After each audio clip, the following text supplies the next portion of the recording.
Good afternoon. I'm Joe Rivers from the Brattleboro Historical Society. If you came hoping to see Roger Albee with me, he unfortunately isn't able to be here. He's at the Grace Cottage weekend festivities that are occurring up the West River from here. So I apologize for that because some of the material did say that Roger would be here as well. Some of the material that introduced this as part of the Riverfest also said that I'm a historian, and that's not true.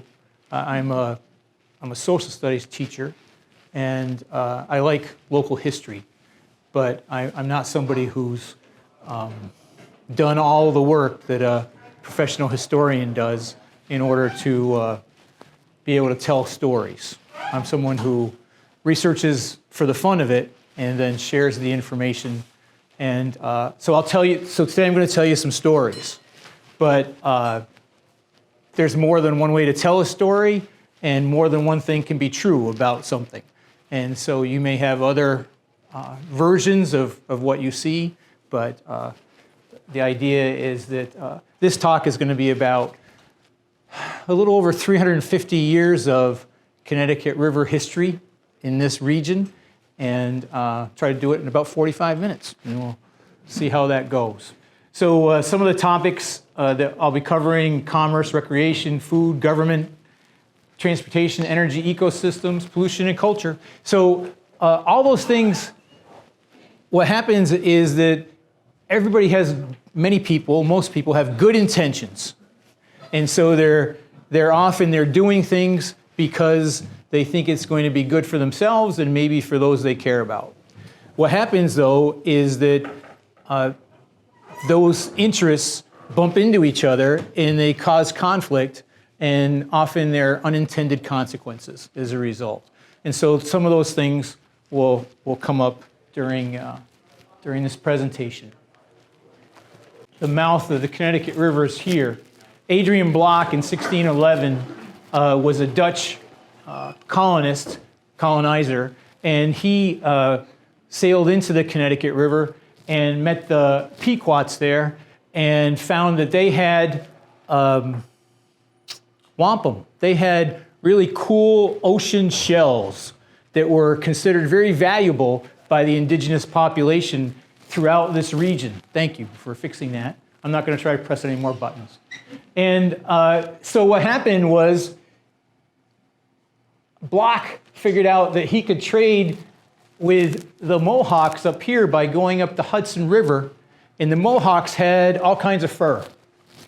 And so the Dutch were interested in the fur, the Mohawks were interested in the shells that were from the ocean that were so far away from them and were so valuable in their culture, and the Pequots were interested in the fabric and the cookware that was available from the Europeans. And so this three-way trade began starting in 1611 at the mouth of the Connecticut River.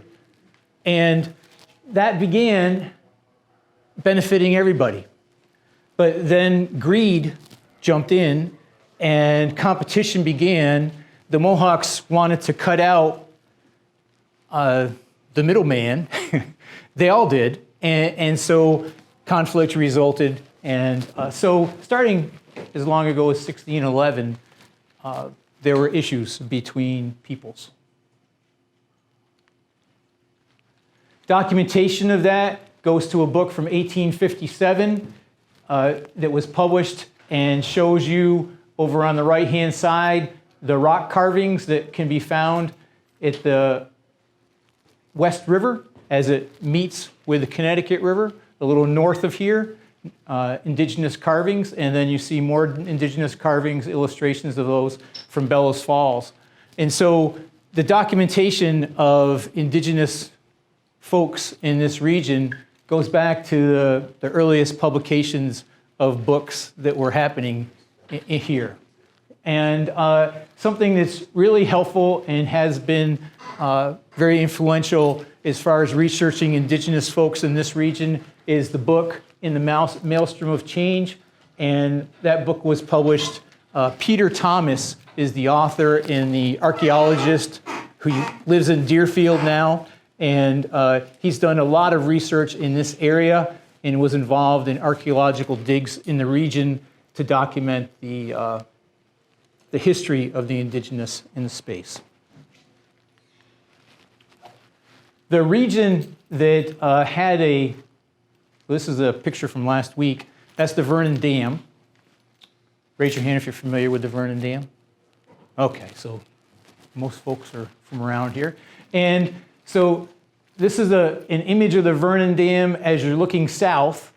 The dam's on the right, and on the left is Fort Hill. That was a palisaded village that had over 500 Abenaki folks living in it in the 1600s, and ended up actually being a moment of conflict between the Abenaki and the Mohawks, as both were competing to control the Connecticut River and its trade routes. And so the English were providing the Mohawks with weapons, guns, and the Mohawks were then, as a result, expanding their space as they could in order to control more of the trade. So the two main trading spaces, if we go back here, were the Hudson River and the Connecticut River. The Hudson River initially was a transnational trade route for indigenous folks, in the sense that those in the north were from the Iroquois Confederacy, those from the south were Algonquins, who were more associated with folks more to the east.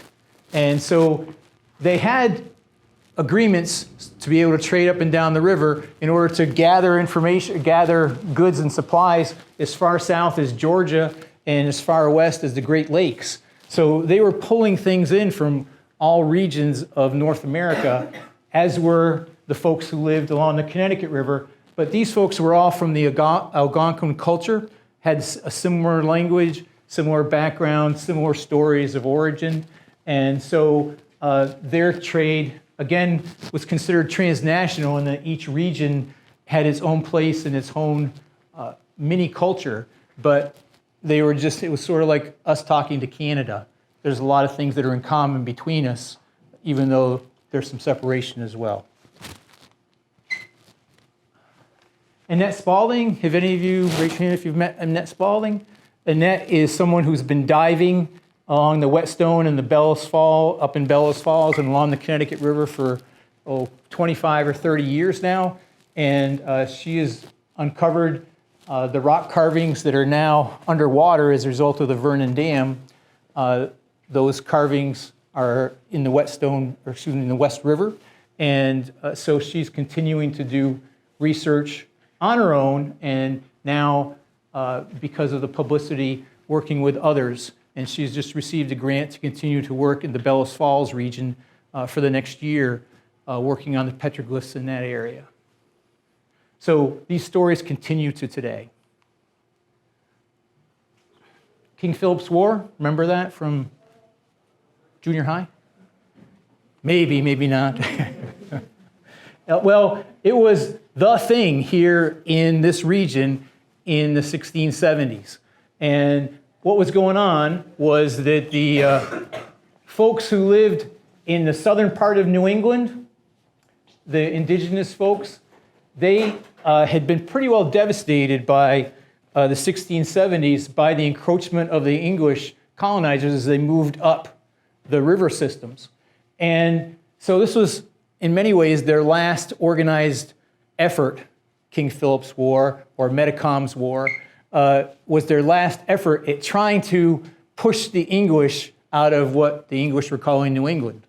And you can see this map, which was made in the 1670s, shows the central importance of the Connecticut River in the minds of the folks, as that's right in the middle of the map. It's the heart of the map.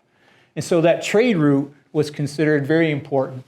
King Philip's War, how it impacted here is that the folks from New England, the indigenous folks, they were actually settled where Vernon is now. There were about 3,000 of them that were using that as their winter camp during this war period, as they were going through southern New England, raiding villages, trying to push people off the land that was theirs previously.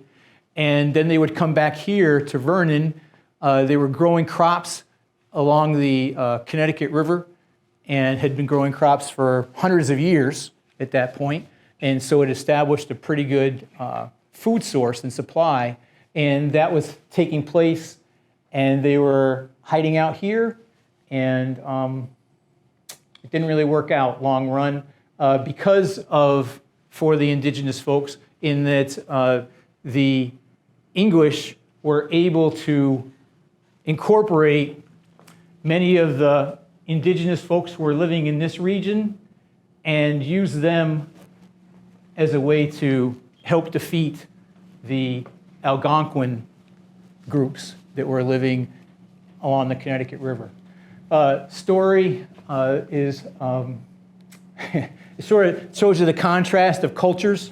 Mary Rowlandson was one of the most popular. Her story of captivity was one of the most popular captivity origin stories that was written during that period. And she was captured south of here by a group of men who actually worked for Weetamoo, who was the sister-in-law of Metacom. Weetamoo and Metacom were actually co-leaders of this war against the English in the 1670s. And so Mary Rowlandson, very powerful within her culture, which meant that she was married to somebody who was very powerful, because that was all her power was. She had no political power outside of her family. She had no economic power, and she didn't really have a.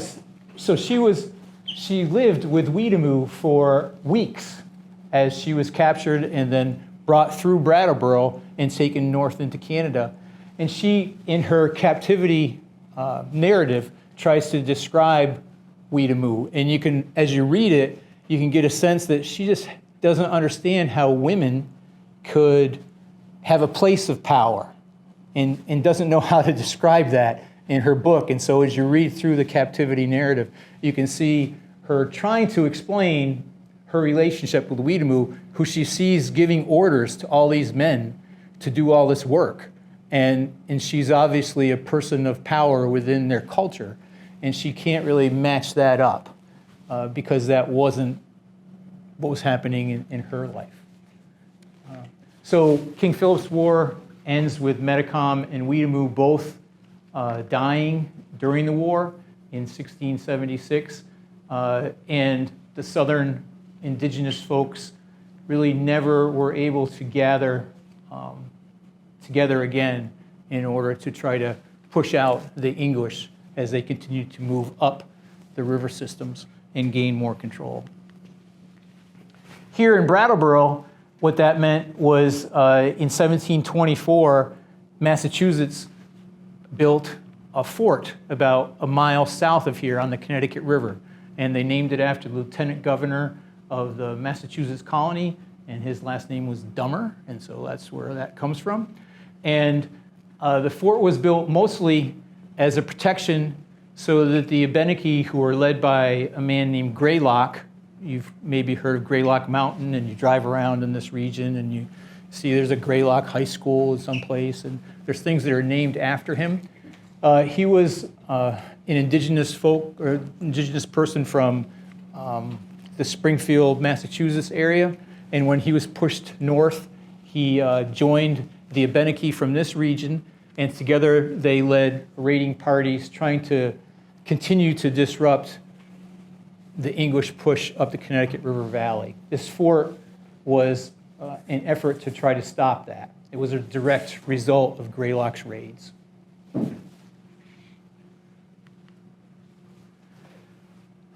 In 1976, there was an archaeological dig done at the fort site a mile south of here. And so places like the Historical Society, the library in town, up in Montpelier and at UVM, there are collections of artifacts from the fort. And this is, again, from last week, a picture of where the fort is. Because of the Vernon Dam, the fort is actually, what would be left of it is under the water of the Connecticut River. The northwest corner is right on the edge of the river, and then the rest of the fort is really what would be the remains of it are covered by water just about all year round.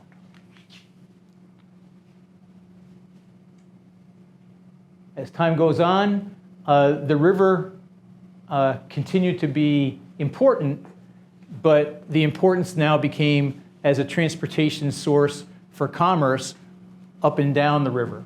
And as technology improved, what happened was the river became more transportable. You could get more stuff up and down the river.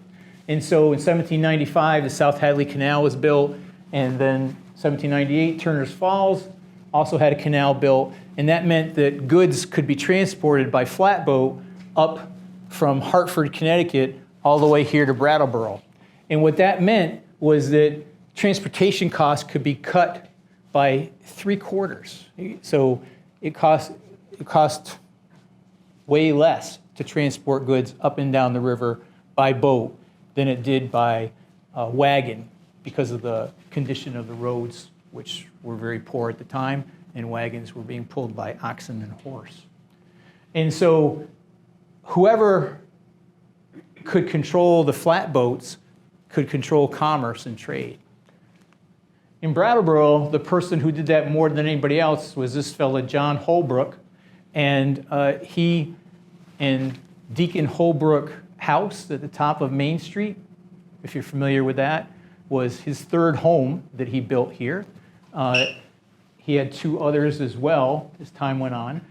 He was actually from the Boston area, and his family was a loyalist family that thought the English should still control here, and he was actually taught how to survey from British soldiers, and then he came up here and became a surveyor north of here in Newfane, and married the wealthiest landowner's daughter in Newfane, and then he opened up the first general store in Newfane.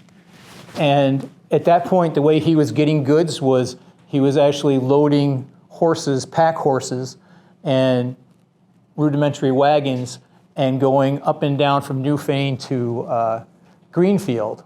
And then he would bring things back. And that was the remoteness of this region at that time. And then as the river opened up because of those canals, he purchased a flatboat, and then another flatboat, and then another flatboat. And then he made arrangements with other wholesalers in both Hartford and in New York City. And he became a gigantic businessman in this region. There were no banks here at the time. If you were a business person and you wanted to go into business and you needed a partnership or you needed a loan, you went to John Holbrook, and he became a silent partner for almost, not every business, but many of the businesses that sprouted up in this region because of the profits he was making by transporting goods up and down the river. And what he found was that the goods that brought the most profit were the goods that he could get from the West Indies, from the slave economy that was occurring in the West Indies at the time. Because the things that people wanted up here were sugar, salt, cotton, brandy, rum, molasses, tobacco, and they were willing to pay very high prices for those things compared to what he had to put out in order to bring them to this place. And in return, he created on the island between Brattleboro and Hinsdale a feedlot, a slaughterhouse. There was a tannery a little further up the river, and he used the products from that effort in order to ship goods down to the West Indies as well. And so he was basically selling really cheap protein to the slave owners because the slave owners didn't want to use any of their land in order to grow food crops for the enslaved people. What they felt that they could maximize their profit by continuing to grow the sugar cane and then purchasing the cheapest protein that they could to serve to the people that they were trying to get the most work out of with the cheapest level. And so Holbrook was really good at this. And those profits basically are what moved Brattleboro from where West Brattleboro is now to where's the main part of Brattleboro now. It's this main street that we're on, right? And that move happened as a result of this work that Holbrook did, and then in order to develop the whetstone with other businesses. And that's sort of the beginning of the town as we know it. The other thing that he did was he was one of the directors that built the first bridge across to the island from here. And it was a toll bridge. It was a corporation that had 4 or 5 folks in it. He was the main investor in it, and that allowed him to control the east-west trade as well. And so stagecoaches and truck wagons would go back and forth east-west heading to Boston, and you had to pay in order to go across, and they actually had a turnpike that headed down and connected into Massachusetts and then led to Boston area. And so he realized the money was in not necessarily the goods, but the transportation of the goods and the variety of the goods, and moving them as much as possible and as cheaply as possible in order to maximize profit. He did so well financially that he actually got too big for here, and he left. And he sold most of his stuff, and he headed to Connecticut. He headed to Hartford and actually started a big bank there and lots of other things. And one of his daughters married this fellow Fessenden, who Holbrook bankrolled the printing organization that Fessenden began. And Fessenden died, and so early on. And so Holbrook came back to Brattleboro in order to support his daughter's efforts at running this publishing company. And so one of the things he had done is, again, because of the amount of money he had, he was able to go out and purchase the rights to this spelling book, which was the most popular spelling book used in the country at the time. And that was published here in Brattleboro. And then he went off and also started publishing Bibles. And they became some of the most popular Bibles. They would actually market these. They would go from door to door and they would sell them to folks throughout New England. And that became very much a profit center as well. And so Holbrook came back to Brattleboro, became a publishing icon, and that was really the beginning of Brattleboro as Print Town, the book that was just published within the last couple years. As technology increased, the idea of transporting goods up and down the river by a flatboat, which was still very tough to do, switched to steamboats, and the steamboats started to come up and down the Connecticut by the 1820s. They tried to get a steamboat, it was called the Barnett, to come as far as Brattleboro. It was a really big deal when they did it. And the idea was, there's a small town in northern Vermont called Barnett. And the idea was the boat was supposed to go all the way from Hartford up to Barnett, Vermont. But it couldn't go any further than Bellows Falls, because the Bellows Falls Canal was actually about 2 inches narrower than the width of the boat. And so they got the boat all the way up to Bellows Falls and realized it could go no further. But steamboats really sped up the idea of being able to move goods by the river, but they were also very dangerous. The boilers on steamboats had a tendency to blow up. And this is a gravestone from someone who was buried at Prospect Hill Cemetery on South Main Street. He was a Brattleboro young man who was working on the steamboat, the Greenfield, and that's an image of that. And it was its maiden voyage, and what they were trying to do is they were trying to build the boats bigger, faster, better, and they kept pushing the envelope.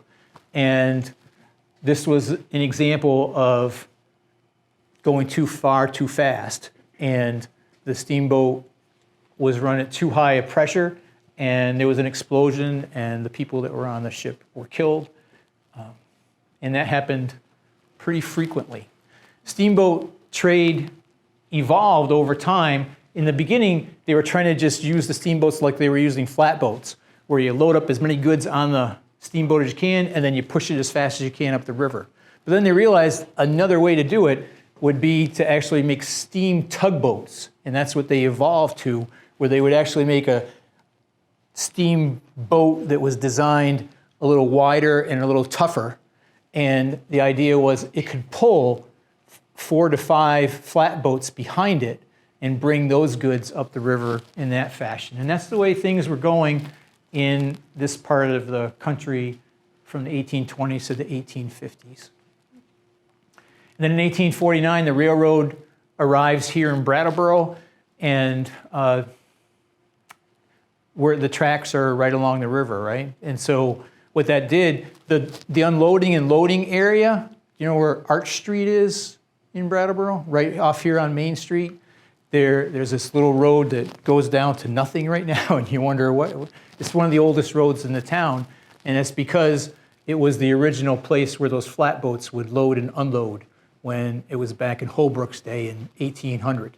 And when the tracks went through, they cut off that access, and so there was no longer any place for steamboats to load or unload goods in this area, and so that automatically meant that rail was going to be the way things were going to go. And rail just continued to grow. In 1857, 1857, there were maybe 2 passenger trains that would come through every day. And then during the week, there were 4 freight trains that would come through.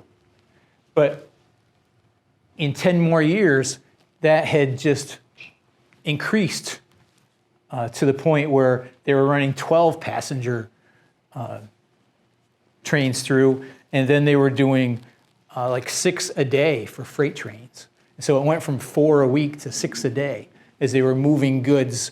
And so all of a sudden, if you were someone who was manufacturing, or you were in the business of trying to produce things for others, you weren't just manufacturing for here locally, you were manufacturing with the idea that you were going to be able to transport it anywhere in New England, and then your competition was going to do the same back. And so things just changed a great deal as a result of the beginning of the trains. And this is just for instance, flatboats did not transport cows, but trains did. And so it just changed commerce.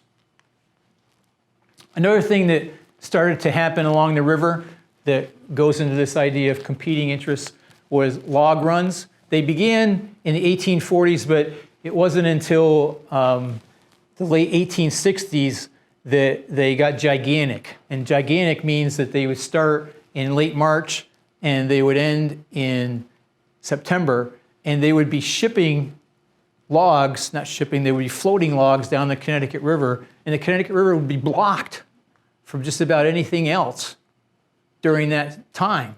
It would take about a month. So they would start the logs in northern Vermont, New Hampshire, 30-foot logs, float them down the Connecticut, and they would go to Mount Tom in Massachusetts, where there was a gigantic lumber mill that would process those logs, and then basically built Holyoke with the lumber that came from the Connecticut River Valley. And so they would float these logs down, and you can see how you really can't do anything else there, can you? And they even transported horses on rafts down the river, and the horse's job would be to go off to the side on the riverbanks, because these logs would be pushed up onto the riverbanks, and the horses would be loaded off. They would go gather the logs, drag them back to the river, and men would push them back in. And that was an issue, that if you were someone who was a landowner along the Connecticut River during this time, oftentimes, depending on the current, those logs would end up on your property and cause damage to what you were trying to do. If you were trying to farm on the same space that the logs were rolling into and then it caused difficulty. And as logging continued, trees were cut down along the Connecticut River Valley. The spring melt became more and more pronounced. Less trees on the sides of the river meant that snow was melting more quickly as the springs came. More snow more quickly turning into water, feeding into the river, caused the spring floods to rise in level. And so that bridge between Brattleboro and the island, the one that they're building now is number 9. And the one, that one that's out there now has actually been there for 100 years. So prior to that, there were 8 bridges in that stretch from 1804 to 1922. And the reason why those bridges had to be replaced was because of things like this. The spring floods coming through, and you can see the island has water on it. And this is just one of many instances when that happened. This is a picture from the Mount Wantasticate, and you can see what the island used to look like in 1880, very different than what it is now. And you can see there are 2 covered bridges. This region right here was called Little River or the Creek, and this time of year would be dry most years. The river actually flowed on the Brattleboro side, and this being much shallower was not a part of the river year-round. But they did have this second bridge because there were times when it was needed. You can see there's also a large second island that's no longer there, right? When you go out there, it's just not there. So this whole area is very different now, and that's a result of the changes that people have made along the Connecticut River. This is a real good example of competing interests. People want to get across from Vermont to New Hampshire, so they need bridges. The logging company needs to drive the logs down the river.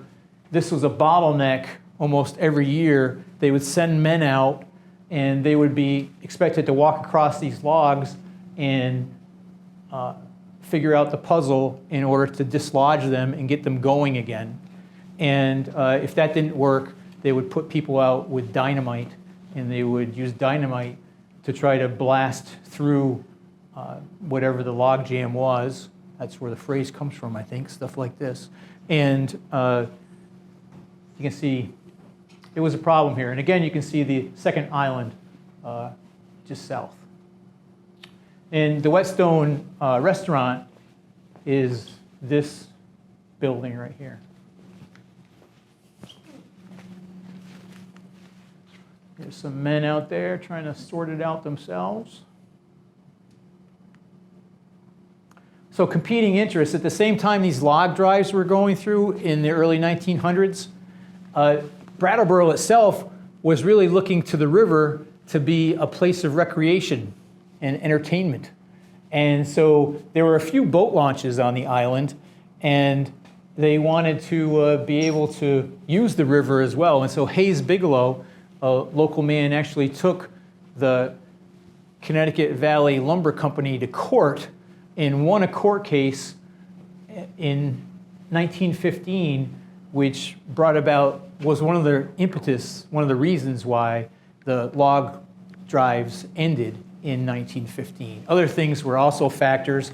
They pretty much cut most of the lumber on both sides of the Connecticut River Valley by then, so that it was taking them way more effort to produce the same amount of lumber. And that was one of the reasons why they wanted to cut this short. What's interesting about this picture also is you can see the Crosby flour elevator that is no longer there. Crosby Milling was a large company in town for a long time as well. So how did that work? They put the grain in? Flour, yeah. Put the grain in below and it travels up and gets sifted down or something? Yeah, they would just store it up and then transport it. It was about this time, it was maybe within 10 years or so, that they ended up moving out to Vernon Street. This is just so the idea was on a Sunday, on a weekend today, you would go and you'd take an excursion up and down the Connecticut River, and you could pay 15 cents and you could hop on the boat and you could head up to Putney with your picnic, and they would unload at the Great Meadow, and you would be able to picnic there, and then you would load back on and you'd come back to Brattleboro. You could do the same going down to Vernon. And so this was a part of the culture at the time of entertainment. They just had the Riff Raff Regatta out there. I don't know, did any of you see that when you were, no? So they just reenacted this scene, which was a boat race that occurred, and when you got to the bridge, you were the winner. And the Riff Raff Regatta just reenacted that about an hour ago. So again, you can see the people lined up on the bridge. You can see the people in front of the gasification tower. There was just, the river was a recreation region that we don't really look at it today in the same way. When it froze, people would do stuff like this. Make things that don't look all that safe, and then ride up and down the river on them and say, oh, wasn't that cool? And then pose for pictures, and hopefully they survive, you know. Again, I don't think folks are doing this now, but. And this is one of our, at the Historical Society, this is one of our favorite pictures. Just shows folks from all ages out on the river enjoying themselves. There's the Iron Bridge, so you know this was after 1922 because that's when that was put up. But you can even see they've got like bleachers over here on the right for people to sit and supervise maybe their children or grandchildren, and folks are out there skating and enjoying outdoor weather. And you used to be able to pull fish out of there and eat them and not worry about it. That's not the case now. One of the things that caused a change with the Connecticut River, a drastic change for our region, was the completion of the Vernon Dam in 1909. And this is an image from the New Hampshire side, is they're actually going through the construction phase of building the Vernon Dam. When they built the Vernon Dam, it caused the water level to rise between 30 and 15 feet along the river. And what that meant was that about 150 landowners from Vernon to Bellows Falls lost property. And so each of them could go to court and try to win some kind of compensation for that, and many did. But it was a real change for this region. And as they were marketing this idea of the Vernon Dam, what they said was that it was going to create basically a beautiful lake between Vernon and Bellows Falls, which would allow itself for year-round recreational activities. And so there's postcards from the time period of these images that people drew of what the hope was of what would happen out there.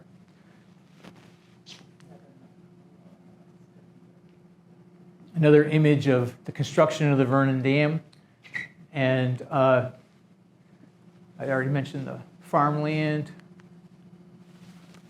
So in order to build the Vernon Dam was actually built by a corporation that was put together by Rhode Island mill owners.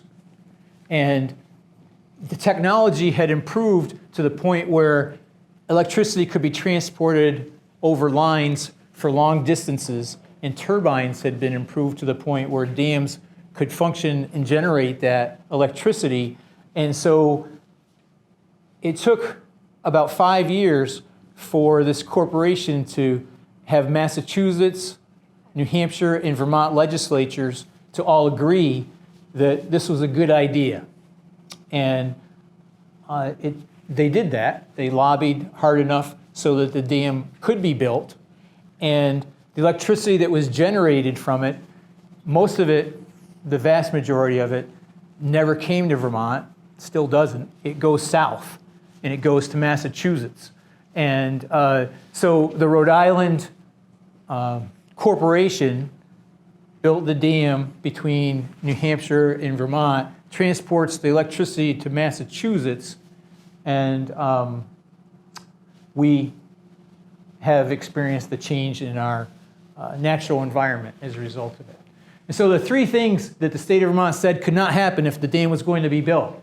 It could not impact the Bellows Falls Canal, so the pushback of the water couldn't go up and cause the canal not to work because goods still needed to be transported between those two regions.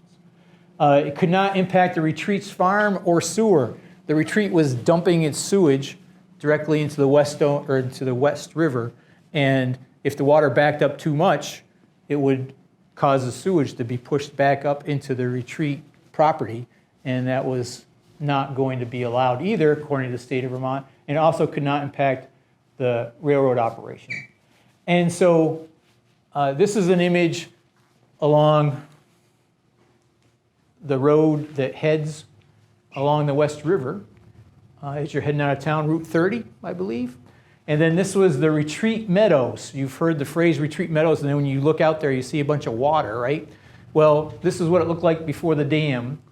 This is looking east, and you can see that it actually was meadow. They farmed that every year. It was a big way that it could feed the animals that they had. And then they knew that, the engineers knew that the river level was going to rise, and so one of the things that the power company did was they built this dike system along the West River and a pumping station, and you can see that up on the top right.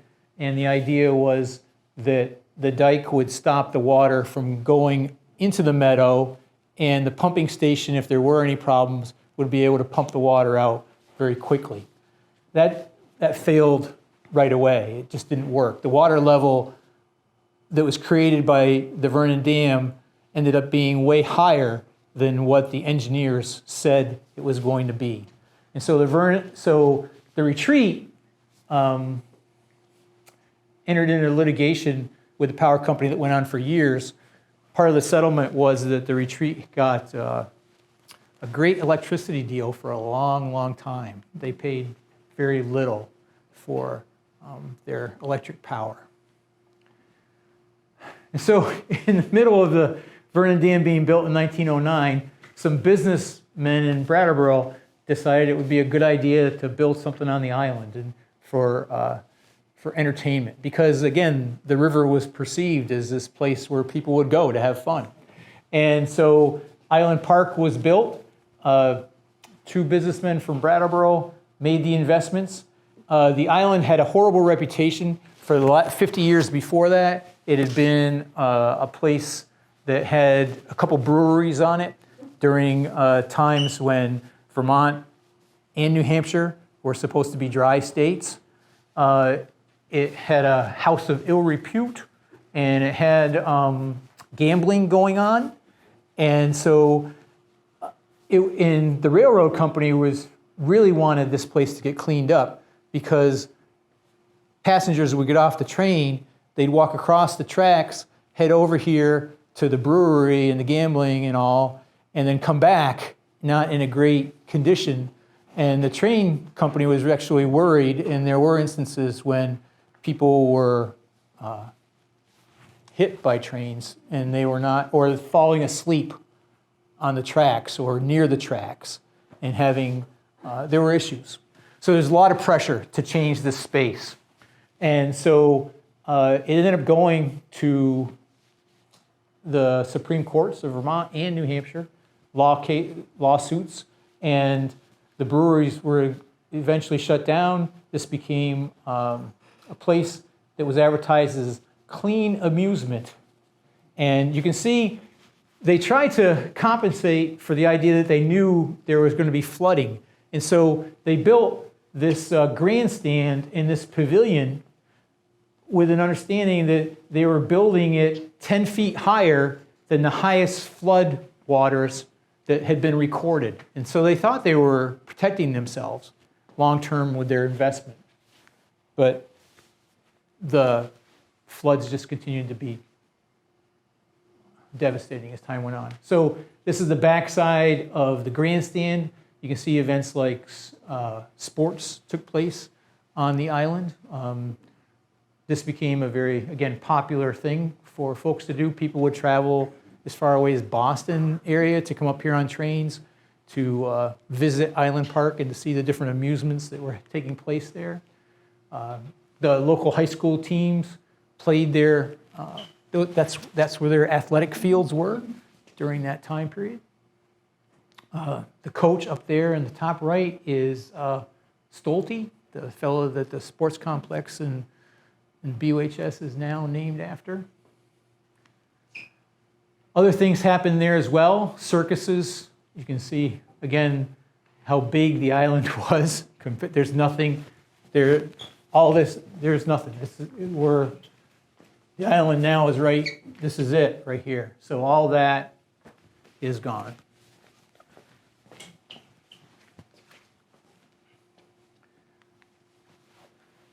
And these sorts of events happened. One-offs happened as well. George Bailey was a local farmer, actually, who became a Northeast regional wrestling champion, traveled all around, and so his matches would be very popular. And we had a few presidents come and speak on the island. So again, it was a place for people to go. Again, it was built in 1909. You can see here we are in 1910, the spring floods. This is the road that connects New Hampshire with Vermont across the island, and you can see it's inundated. Again, in the spring, and then the waters would recede, and they would rebuild every spring, and know that that was going to be part of the process. This is 1915. Again, springtime melt. The waters would cause the ice to build and crack, and then it would push all the ice down the river, and you can see what happened to the pavilion. Again, they would rebuild, but Island Park, for all people like to talk about that a lot, it was really a thing for about 10 years, and then because of these other issues, flooding every spring, it just wasn't able to sustain itself.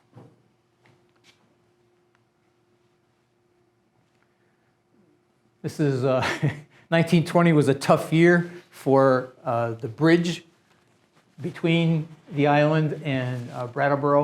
In 1920, it was washed out. Then they built a temporary bridge, and that got washed out. And then they started building the next bridge. That collapsed while they were building it, and the workers actually fell into the river, and fortunately no one was seriously injured in that. And so it took them 3 tries, and what we end up with is the bridge that's out there now, and it's been there ever since. In 1922, that one was built, and it's still there. In 1920, you've probably heard of the 1927 flood. It devastated much of Vermont, and it was really the end of Island Park. You can see the grandstands were devastated again by the ice being pushed up over the island, and at that point, the power company had actually purchased Island Park from the original owners. They were tired of getting sued every year from the original owners because the owners blamed the increased level of the river for the reason that it was being destroyed. Another way to think of it, this is the road along the West River, and the ice would be pushed up from the West River on top of the road, and then people had to go out and they had to chip through this in order to get back to the road again. So men would go out and they would shovel their way through in order to get down to the road to create a passage along the West River. This is an extreme example of it, but it hopefully brings home the idea that the river was way more powerful. The Townsend Dam that was built, this is the reason why. So this sort of stuff would stop happening. This is a company that's located on Vernon Street, the Presbury Leland company. It was there. And you can see every spring they would have to deal with the flooding as well.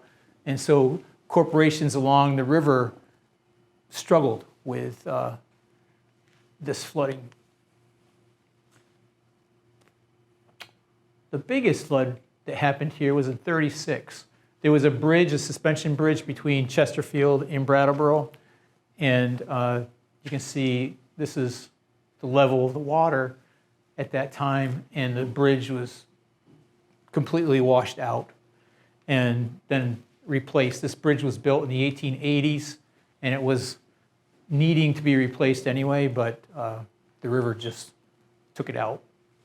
And you can see how the flood was devastating. Read the headlines, and you can see there were people that were killed from it here. There were folks, well, the whole town was without electricity for about up to a week, different regions of the town. There was only one way in or out by road. The railroads were completely shut down. So for about almost a week, this was pretty much complete isolation. And we still have natural things that cause us to have to deal with that. But now time keeps going, and the river has other stuff on it. Like the Putney paper mill is an example. I don't want to blame Putney because the Whetstone Brook had plenty of businesses as well that were polluting the tributaries and the Connecticut River itself. And so that pollution was beginning to be even more problematic as time was going on, as more businesses and more people were living here. The first recorded indoor toilet was 1831, and it was on Main Street, just south of the Congregational Church. And the person who built it, the Clapp family, they wanted everybody to know that they were able to pump their sewage directly into the Connecticut River and from their home, and that was a good thing because you could take care of everything you needed to take care of inside. You didn't have to be going to an outhouse anymore.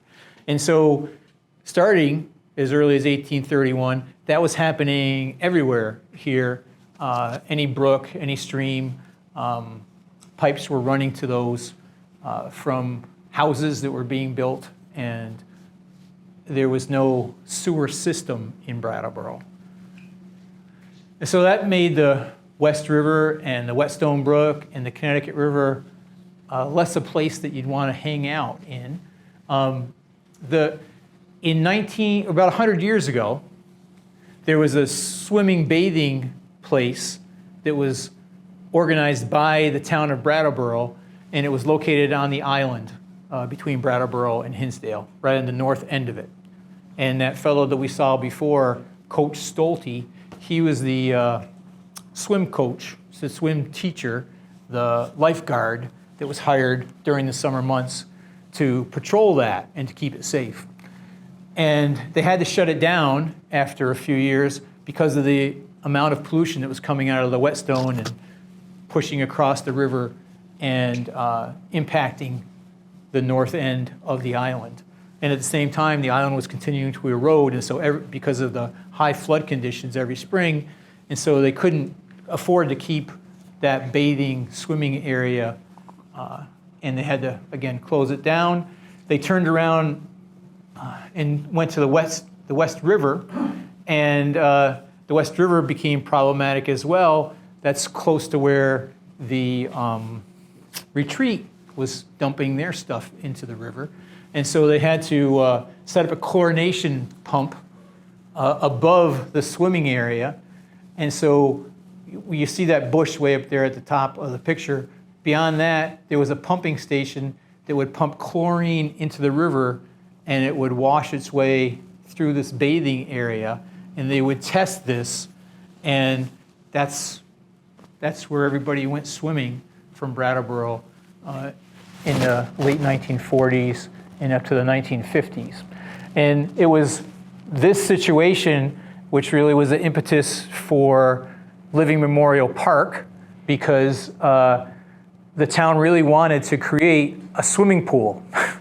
And so they bought the Clark Farm out on Guilford Road initially to put a swimming pool in there, and then it continued to grow to become Living Memorial Park as the war ended, and they raised money enough to be able to have other things there besides just the pool. But the pool was the beginning of the idea of Living Memorial Park because of the amount of pollution that was in the rivers. And then it was in 1952 that this Connecticut River Watershed Council began, and it was the beginning of lots of people trying to make efforts to start cleaning up the river. The river at that point was known as a place not safe for anybody as a result of the amount of pollution that was in it. And so there were private organizations like this, and there were also laws that were passed federally and by the state and also locally, because really it was, in many ways, it was a local issue. The businesses and the homes in the towns had to stop polluting the river if it was going to change. And so here in Brattleboro, it took a long time and a lot of effort, but by 1967, the first water treatment plant was built, and a sewage system was actually put into play that processed sewage before it headed out to the river. And this was really the first effort at that by the community. And so now what happens is the Conservancy goes around and it does testing of the tributaries to the Connecticut River in this region. And consistently, this area now is considered safe for boating and swimming. It's not safe for eating fish. People still do fish in the Connecticut River, and but it isn't deemed to be that way by those who do the testing. So things are getting better, but you can see how things have certainly, again, competing interests, different people wanting different things from the same resource, and how they kind of bump into each other. Last week I was kayaking it at the Broad Brook access, and wildlife is still a part of the Connecticut River Valley, and this was a photo I was able to take from the kayak. It can be, and it was, a very rich ecosystem that supported people and also a lot of other things. And I think the efforts of the Riverfest and the efforts of the Conservancy and the efforts of what's going on along the Whetstone Brook now in town to try to bring back these water resources to a more natural and cleaner status. They're all costly, and they all have impacts on humans that sometimes people would not like to deal with, but it does bring more of a balance to the area. And this was a few of us a few years ago going out to find the location of Fort Dummer. And again, the river can be used for these sorts of things. But our history is such that there's a lot of work to be done. One of the images that was shown earlier was that gasification tower that's at what is now the Whetstone Brook. Well, at the Whetstone restaurant. Coal was burned there, and as the gases came off the coal, that gas was then used to power Main Street for decades. And then that coal sludge that was the remainder of that energy production was dumped into the Whetstone and into the Connecticut, and sits there today and at the bottom of the river. And so, again, unintended consequences. Want power to make sure that Main Street works well and businesses can flourish and things can work in a positive way for the community economically. But at the same time, those kind of things have caused the river to not be a place where everybody all the time feels like it's the best place to be. So it's work by the Conservancy and others that are trying to bring it back. That's it.